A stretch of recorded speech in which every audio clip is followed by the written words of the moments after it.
Hey everyone, welcome back to our programming series. We are diving into some advanced mapping and spatial data analysis in R. We will start by working with North Carolina's country data, generating some sample city points, performing spatial joins, and then moving on the analyze evaluation data with slope and aspects map. So let's get started. We are starting with loading our key libraries, SF and deep layer, which we will use to handle spatial data for data manipulation respectively. Then we will load the North Carolina dataset included in the SF packages. So this is the required code. We are loading the North Carolina dataset using SF read, which reads in shapefile. The dataset contains boundaries and the attributes for North Carolina countries, which will be useful for our spatial analysis.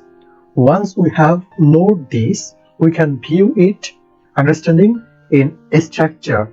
These data include boundary information for each country in North Carolina, making it perfect for performing spatial joins with the city data we will create next.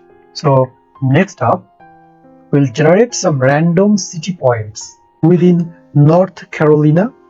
This is common technique in spatial data when you want to test how well different data points align with areas on a map. So we generate random city coordinates by using RUNIF, or random uniform, to ensure they fall within the North Carolina bounding box. And here STASSF. This function converts our city coordinates into a spatial data frame and sets its coordinates reference system CRS to match North Carolina's CRH, making the dataset compatible for spatial operations. So let's run it. Here, what's our generated data, city data looks like. We now have 10 random points within North Carolina, which will act as our sample cities. So that to have our city points, it's time to join this data with our North Carolina data. The goal there is find out which country each city points falls within using a spatial data.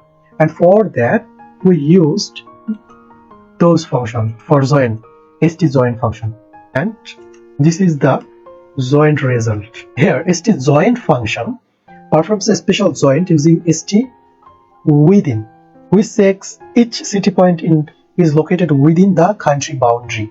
We get new data set. So let's run it and see. Here we get new data set which shows each city's county, including the relevant attribute from the county data. This can be very useful if you need to analyze city data by county. So now let's switch great and work with evaluation data.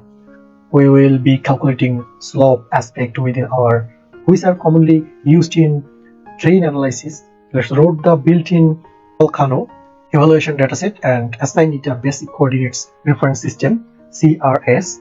So we use register packages to load the volcano evaluation data, which is a matrix for evaluation value.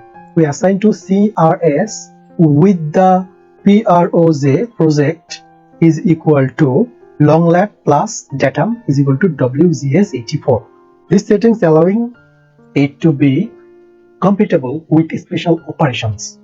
So let's run it, and you are seeing here plot which is an evaluation map of volcano dataset. This evaluation dataset is ready for analysis. We will now use this dataset to calculate slope and aspect, which gives us insightful into terrain's characteristics. So now, next we're calculating slope and aspects. Here, slope data and aspect data. This will evaluate our data.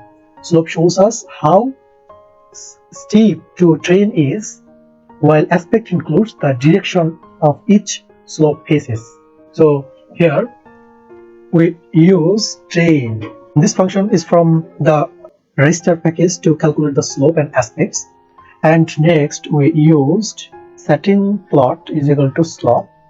Here this slope setting plot is equal to slope increase the steepness while OPT aspects calculates the direction of the slope. So now visualize this. So here's our slope and aspects map.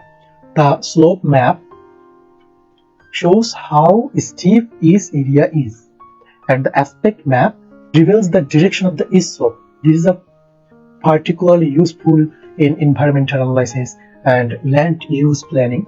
So in this video we covered creating sample city points within North Carolina, performing special joins to map cities to countries, and analyze evaluating data through slope and aspects. And that's for today. See you next. Bye bye.